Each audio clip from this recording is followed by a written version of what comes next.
নমস্কার, আশা করি সবাই ভালো আছেন, সুখে আছেন, শান্তিতে আছেন, আনন্দে আছেন। খুব স্বস্তির আর সুন্দর একটা বৃষ্টি হলো, ঝড় হলো, তাতে অনেকের অনেক ক্ষতিও হলো, তবে পরিবেশটা অনেক ঠান্ডা হয়েছে। আজকে আলোচনা করব কেতু নিয়ে, রাহু কেতু দুটো নিয়ে। বিশেষ করে ফোকাসে থাকবে আজ কেতু। আমি রাহু নিয়ে অনেক ভিডিও করেছি, তবে কেতু নিয়ে খুব কম বলেছি। এখন কেতু ব্যাপারটা বেশ কঠিন।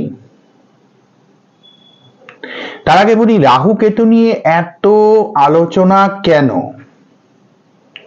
দেখুন, কলিযুগ হচ্ছে শুধুমাত্র ভাবের যুগ। এখানে শ্রী চৈতন্য মহাপ্রভু আমাদের ভাবের কথা বলেছেন। তিনি বলেছেন প্রেমই হচ্ছে সর্বশেষ কথা। তার কারণ এই সময় না মানুষ নীতি, আদর্শ, ন্যায়, কর্তব্য এসবে কিন্তু অবিচল থাকতে পারবে না। কলিযুগে মেন প্রভাব পড়বে মনের ওপর। তাই মন কন্ট্রোল করতে পারলেই সে কলিযুগকে জয় করতে পারবে। কিন্তু এই মন কন্ট্রোল করা খুব কঠিন। তার কারণ কলিযুগে বেশিরভাগ মানুষই ভাব দ্বারা পরিচালিত। ভাবলেশহীন মানুষ খুব কম। আমরা ভাব বলতে অবশ্য সবসময় ভালো একটা কিছু বুঝি, কিন্তু ভালো ছাড়াও কিন্তু বিভিন্ন রকম ভাব আছে। কারোর শুধু টাকা রোজগার করার একটা নেশা, এটাও এক ধরনের ভাব। কারোর শুধু ক্ষমতার নেশা, এটাও এক ধরনের ভাব। কারোর প্রেমের নেশা, সেটা ভাব। কারোর শারীরিক চাহিদার নেশা, সেটাও এক ধরনের ভাব। তার মানে কোনো একটা বিষয় যা তার মনকে, তার চরিত্রকে, তার ব্যক্তিত্বকে একেবারে আষ্টে পৃষ্ঠে বেঁধে রেখেছে, এই ধরনের একটা ব্যাপার কলিযুগে আমরা দেখতে পাই। যেখানে কোনো স্ট্যান্ড নেই, যেখানে কোনো নিজের সততা বলে কিছু নেই, কোনো একটি বিশেষ লক্ষ্যে পৌঁছানোর জন্য বা বিশেষ চাহিদা পূরণ করার জন্য মানুষ যে কোনো সীমা পার করতে পারে, এটাই হচ্ছে কলিযুগের বৈশিষ্ট্য। এটা সব মানুষের ক্ষেত্রেই প্রায় সত্যি। এবার এই সীমা পার করাটা যে অসৎ হবে, যে অসৎ উদ্দেশ্যে করবে, সেই উদ্দেশ্যের উপর নির্ভর করছে। কেউ যদি ভালো উদ্দেশ্যে করে, মানুষের সেবা করার উদ্দেশ্যে করে, কেউ যদি ঈশ্বর সাধনার উদ্দেশ্যে করে, কেউ যদি নিজের ব্যক্তিত্বকে উন্নত করার উদ্দেশ্যে করে, তাহলে হবে, তাহলে সেটা ভালোই হবে। এবার এই যে মস্তিষ্কের যে হৃদয়ের যে সঞ্চালন বা মস্তিষ্কের যে সঞ্চালন, এইটা চালায় হচ্ছে রাহু। আর এই রাহু দ্বারা পরিচালিত মস্তিষ্ক দ্বারা পরিচালিত শরীর হচ্ছে কেতু।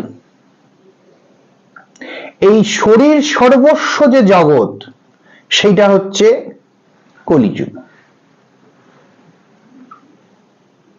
এই পুরোটাই কিন্তু শরীর সর্বস্ব। এখানে আমরা বলছি মনের একটা খুব বিশাল ব্যাপার আছে, কিন্তু তা প্রায় নেই বললেই চলে।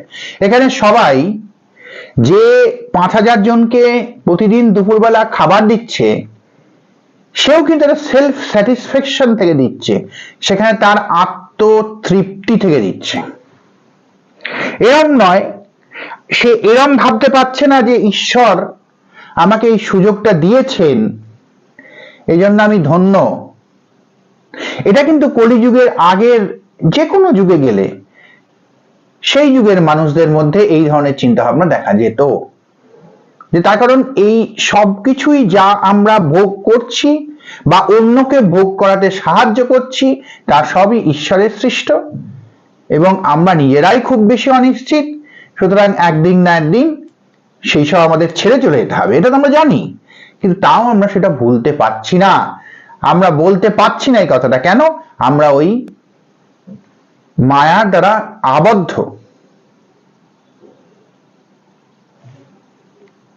এবং এই যে আবদ্ধ যে রয়েছে মায়ার দ্বারা,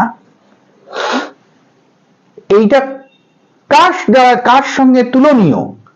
এইটা হচ্ছে সাপের সঙ্গে তুলনীয়। সাপ যেমন আষ্টে পৃষ্ঠে বেঁধে রাখে, সেই রকমই কলিও আষ্টে পৃষ্ঠে বেঁধে রাখে। সাপের বডিটা হচ্ছে কেতু, আর সাপের মস্তিষ্ক হচ্ছে রাহু।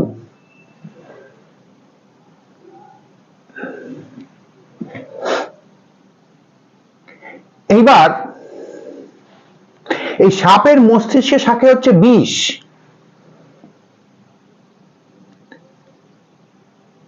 আর সাপের শরীরে থাকে হচ্ছে জোর, পাশ। কেতু দ্বারা পরিচিত লোক পাশে আবদ্ধ, কোনো না কোনো একটা পাশ তার মধ্যে আছেই, সে তার দ্বারা জড়িত।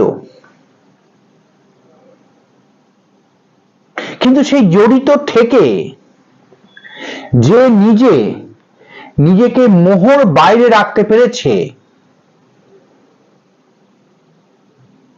যে সেই আবদ্ধ পরিস্থিতিকে উপেক্ষা করতে পেরেছে, সেই কেতুকে জয় করতে পেরেছে। এটা এখানে মজা। দেখবেন কেতু দ্বারা পরিচালিত লোক বা কেতু যার জীবনে খুব বেশি প্রভাবশালী, সে কোনো একটা বিশেষ কঠিন পরিস্থিতির মধ্যে থাকে, জীবনের কোনো একটা বিশেষ সময়ের মধ্যে তার জীবনে একটা বিশেষ কঠিন পরিস্থিতির মধ্যে থাকে এবং সেখান থেকে সে বেরোনোর কোনো পথই পায় না।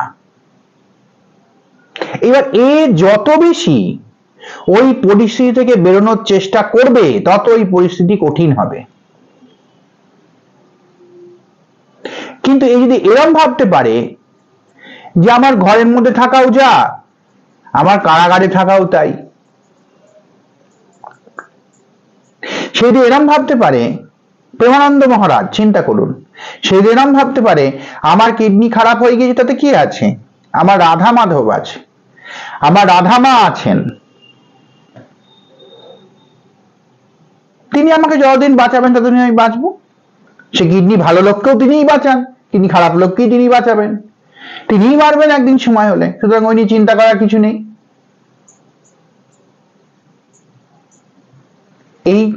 এই যে ভাবটা যখন আসবে, তখন সে পূর্ণ তৃপ্তিতে বাস করবে। যতই কঠিন পরিস্থিতি তার মধ্যে আসুক, সে অর্থনৈতিক একটা এরকম এক একজনের এক এক রকম হতে পারে, তার মধ্যে কারোর মধ্যে হয়তো অর্থনৈতিক একটা ব্যারিয়ার রইল, তার যে রোজকার যে চাহিদা জীবনে বাঁচার জন্য, সেই চাহিদা সে পূরণ করতে পারে না। কিন্তু সে এমন তৃপ্তির মধ্যে রয়েছে, সে আমাকে কোনোদিন চিড়ে খেলো, সে কোনোদিন আবার পোলাও খেলো, চিড়ে জল দিয়ে ভিজিয়ে খেয়ে নিল, কোনোদিন পোলাও খেলো, কোনোদিন কিছু পেলো না, শুধু একটু জল খেয়ে নিল। এটা হচ্ছে কেতু ভালো হওয়ার লক্ষণ। সব পরিস্থিতিতে সে আনন্দের মধ্যে রইল, তাহলে কিন্তু তার এই কঠিন পরিস্থিতিটা আস্তে আস্তে সরে যাবে জীবন থেকে। কিন্তু সে যত ছটফট করবে, কেতু হচ্ছে পাক, কেতু হচ্ছে পাশ, কেতু হচ্ছে পাশ, অজগরের পাশ, যত ছটফট করবে তত আষ্টে পৃষ্ঠে ধরবে, কিন্তু বিষাক্ত নয়। রাহু হচ্ছে বিষাক্ত। রাহুর যে অর্থ দেবে, ফেম দেবে, উন্নতি দেবে, সেটা যদি আপনার মাথায় যদি চলে যায়, আপনি ভাবতে আরম্ভ করেন আমি সর্বে সর্বা, তাহলেই আপনার সেই সব এক নিমিষে আপনার কাছ থেকে সরে যাবে। এটা হচ্ছে বিষক্রিয়া রাহুর। কেতুর কিন্তু কোনো কিছু এক নিমিষে হবে না, খুব ধীরে ধীরে হবে, আপনাকে সইয়ে দেবে সেই পরিস্থিতিটা। যদি উন্নতি হয় সেটাও ধীরে ধীরে হবে এবং আনলিমিটেড হবে। রাহুর হঠাৎ করে উন্নতি হবে, হঠাৎ করে উন্নতি হয়ে যাবে, ফটাম করে আপনি প্রচুর অর্থের মালিক হয়ে যাবেন, সে যদি মাথায় তো চাপার সম্ভাবনা খুব বেশি। যে না খেতে হঠাৎ করে অর্থ, সম্মান বা যাই হোক, তার যদি তার পেছনে যদি ট্রাবল যদি না যদি সে যদি পেয়ে থাকে, তাহলে সে জিনিস তার মাথায় উঠবেই, এবং মাথায় ওঠা মানেই সেই মুহূর্ত থেকে তার পতনেরও শুরু হয়ে গেল। যদি একটা লোক রাহুর দশায় 1 বছর যদি কোটিপতি হয়ে থাকে, তাহলে তার যদি সেটা যদি মাথায় যদি উঠে যায়, তাহলে তার 5 মাসের মধ্যে সে আবার রাস্তায় চলে আসবে, এরকম হয়। কিন্তু কেতুর দশায় অন্যরকম হয়। বেশিরভাগ ক্ষেত্রেই রাহুর দশায় যে উন্নতি করবে বা রাহুর দ্বারা যে উন্নতি করবে, তার উন্নতি তার মাথায় ওঠে। কিন্তু বেশিরভাগ ক্ষেত্রেই কেতুর দ্বারা যে উন্নতিটা হবে, সেই উন্নতি তার মাথায় উঠবে না। উন্নতি বলতে এখানে আমি অর্থনৈতিক উন্নতি বলছি না, অর্থনীতিকেও বলছি, সম্মানের দিক দিয়েও বলছি, যে কোনো রকম উন্নতি হতে পারে, কিন্তু সেই উন্নতিটা তার মাথায় উঠবে না। তাকে যদি রাজ সিংহাসনেও বসিয়ে দেওয়া হয়, তাও সে সাধারণ তার যে সে যদি মাটি থেকে উঠে থাকে, তার যে মাটির যে শেকড়টা সে ভুলবে না কখনো।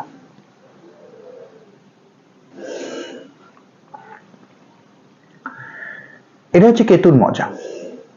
আর একটা জিনিস হচ্ছে, কেতু যেখানে বসেছে, মানে যে গ্রহের ইম্প্যাক্ট নিয়ে বসেছে, দেখা গেল সে মঙ্গলের ঘরে বসেছে, বা বৃহস্পতির সঙ্গে বসেছে, বা বৃহস্পতির দৃষ্টি সে পেয়েছে। কেতুর তো মাথা নেই, তাই যে গ্রহটাকে সে তার নিকটস্থ পাবে, সেই গ্রহের মানে এইগুলো যে মানে যে গ্রহের ঘরে বসেছে, একান্তই কেউ যদি দৃষ্টি না যায়, তাহলে যে গ্রহের ঘরে বসেছে, সেই গ্রহের দ্বারা সেই গ্রহের মাথাটাই সে নিয়ে বসবে, এবং সেই গ্রহ মতন সে পরিচালিত হবে। ধরুন কেতু মঙ্গলের ঘরে গিয়ে বসেছে, এবার মঙ্গল আপনার খুব ভালো, তাহলে আপনার খুব ভালো হবে। মঙ্গল আপনার খুব খারাপ, তাহলে আপনার খারাপ হবে। কেতু খারাপ আপনার। কেতুর কিন্তু পজিশনটা খুব বেশি এখানে ম্যাটার করে না। অনেকেই বলে দ্বাদশে কেতু খুব ভালো, কিন্তু দ্বাদশে কেতু রয়েছে, কেতুর ঘরটা দেখা গেল চন্দ্রের ঘর, এবং চন্দ্র দেখা গেল পীড়িত, তাহলে অবশ্যই খারাপ হবে। কিন্তু অবশ্যই খারাপ ফল দেবে। চন্দ্রের যে খারাপ ফল, সেটা ডবল হয়ে আসবে আপনার জীবনে, তারও বেশি। খারাপ বাড়তে বাড়তে পাহাড় হয়ে যাবে। কেতু যখন খারাপ দেবে, তখন পাহাড় হয়ে যাবে, সামলাতে পারবেন না, পারে না, কেউ সুইসাইড করে। আর রাহু যখন খারাপ দেবে, তখন ঝপ করে দেবে, ধীরে ধীরে দেবে না তো। রাহু তো আপনাকে কষ্ট দেবে না। রাহুর আপনি রাজা ছিলেন, ঝপ করে আপনি বিক্রি হয়ে গেলেন। কিন্তু আপনি যদি কেতুর দশা থেকে রাজা থেকে যদি বিক্রি হন, তাহলে সেটা আস্তে আস্তে আপনার হাত থেকে আস্তে আস্তে সব ক্ষমতা চলে যাচ্ছে, আপনি দেখতে পারবেন চোখের সামনে, সেটা বেশি কষ্টকর।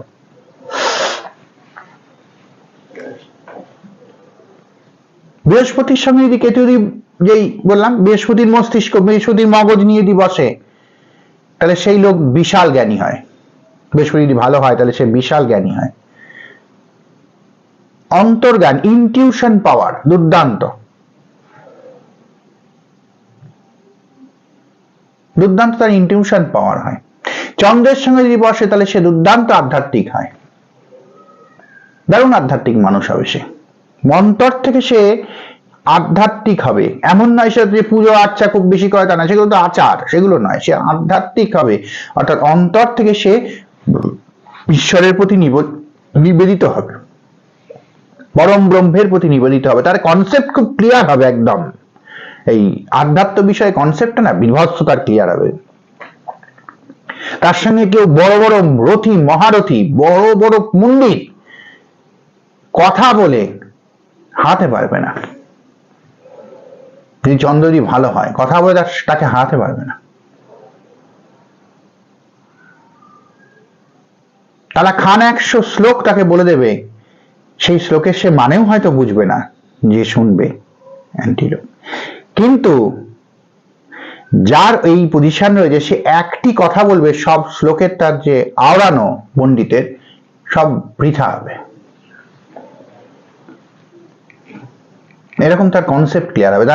সে তার আগের জন্ম থেকে এই ইনটিউশনটা নিয়ে এসছে, এই জিনিসটা নিয়ে এসছে, আগের জন্মের শিক্ষাটা। কেতু হচ্ছে ধ্বজা। এবার যার সঙ্গে সে বসবে তাকে ডবল করে দিচ্ছে। কেন? আর জিনিস বলি যে আপনার জীবনে রাহু চিন্তা করছে আর কেতু সেই কাজগুলো করছে, এইভাবেই আপনার জীবনটা চলছে কলিযুগে। আর কারোর কোনো খুব একটা ভূমিকা নেই, এটা খুব সত্যি, খুব কম ভূমিকা। এরাই আর সবাইকে ম্যানিপুলেট করছে, সব গ্রহকে এরাই ম্যানিপুলেট করে ফেলছে কলিযুগে।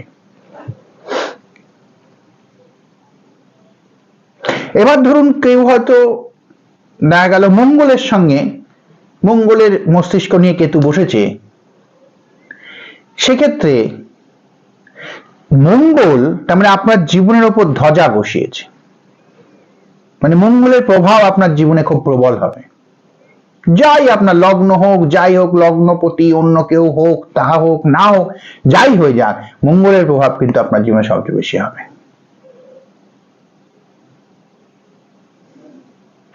আপনি প্রচন্ড বেশি উদ্যমী হবেন, আপনি প্রচন্ড বেশি সাহসী হবেন।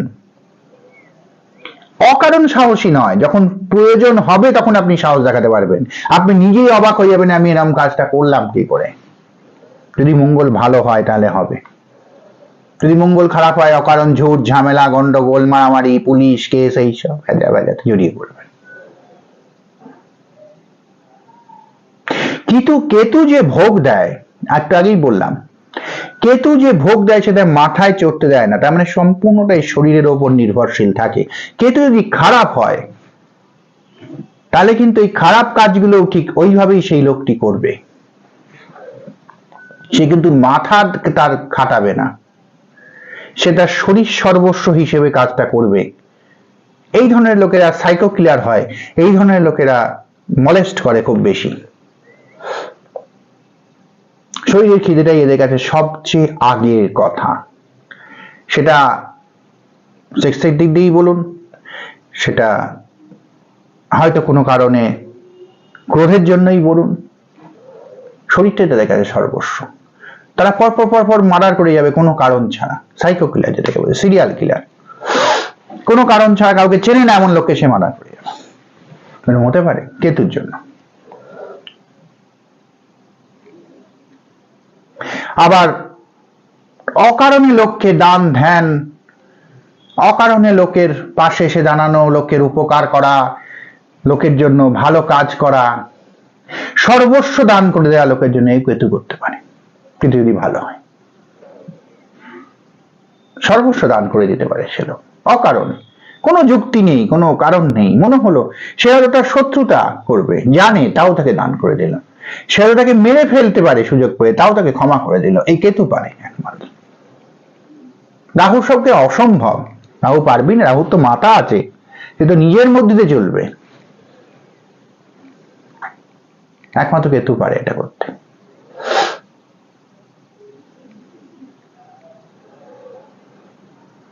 কেতু যদি চন্দ্র দ্বারা যদি প্রভাবিত হয় তাহলে মার প্রভাব খুব বেশি সেই ছেলের উপর বা সেই মেয়ের ওপর, সে জাতকের ওপর বা জাতিকার ওপর। মার কথায় ওঠে বসে, ওঠে বসে, ওঠে বসে, এরকম হয়। অনেক বয়স অব্দি, বুড়ো অব্দি, মা না মরা অব্দি একদম। সেই লোক দেখা গেল 50 বছর, মার হয়তো 80 বছর বয়স, এখনো বেঁচে আছে, বা 75 বছর এখনো বেঁচে আছে, সেই লোক মার কথায় উঠে বসে, উঠে বসে, বউয়ের সঙ্গে ঝামেলা হচ্ছে। তখন চন্দ্র হচ্ছে মা, মায়ের দ্বারা মা, মাতৃস্থানীয় লোক।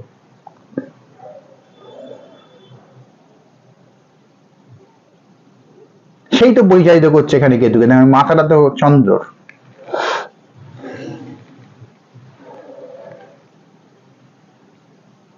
একটা জিনিস মনে রাখবেন, সবসময় ব্যালেন্স থাকা দরকার। কেতু খুব জোরালো লোক ভালো হয় না, তাদের জীবন ভালো হয় না। রাহু খুব জয়ালো, তাদের জীবনও ভালো হয় না। এটা একটা ব্যালেন্স। এই ব্যালেন্সটা যদি থাকে তাহলে জীবন সুন্দর।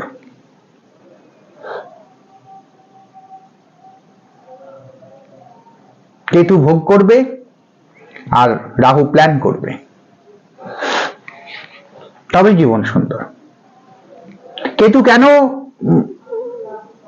মুখ্যর দিকে নিয়ে যেতে পারে? তখন কেতু যে ভোগ করে তা মাথায় চাপে না। কেতু যে ভোগ করে তাতে মানুষ ভোগের দ্বারা নিজের অন্তঃকরণকে নষ্ট করে না,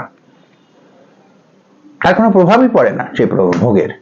কেতু দ্বারা পরিচালিত লোক হলে, কেতু যদি ভালো হয় তাহলে তার সেই ভোগের কোনো প্রভাবই পড়ে না। সে লক্ষ কোটি টাকার আয়েসের মধ্যে থেকেও যে কোনো দিন মনে হলে সে বেরিয়ে গিয়ে সন্ন্যাস নিয়ে নিতে পারে। এ কেতু দ্বারা পরিচালিত লোক।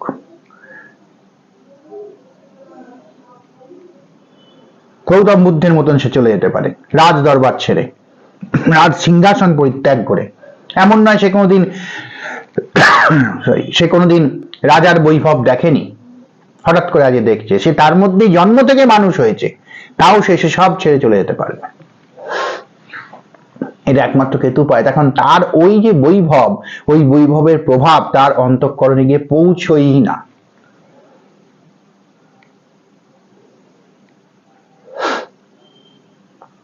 অনেক নিচু থেকে উঠে সমাজে অনেক পবিত্র স্থানে পৌঁছানো লোক কেতু দ্বারা পরিচালিত হয়। সমাজের নিচ পজিশন থেকে উঠে আসা কোনো লোক যদি আপনি দেখেন যে সমাজ পরিবর্তক হয়ে উঠল, এইরকম লোক কেতু দ্বারা পরিচালিত, তবেই সে ওই নিচ কীটসম জীবন থেকে উঠে আজকে এত বড় একটা জীবন লাভ করলো। তার যে ওই নিচ জীবনের কোনো প্রভাব তার অন্তঃকরণকে কালিমালিপ্ত করতে পারেনি, সেই জন্য সে পারল। সেটা কেন হয়েছে? তখন কেতু দ্বারা প্রভাবিত লোক, এবং কেতু ভালো তার। রাহুর পক্ষে করা কখনোই সম্ভব না, জীবনেও সম্ভব না। রাহু সবসময় পারিপার্শ্বিক দ্বারা প্রভাবিত। তখন তার মস্তিষ্কতে সে খানি ভাবে, বিভিন্ন রকম কথা ভাবে। একটা মানে চাঁদ দেখলে সূর্য ভাবে, সূর্য দেখলে আবার সমগ্র বিশ্ব ব্রহ্মাণ্ড জয় করার কথা ভাবে।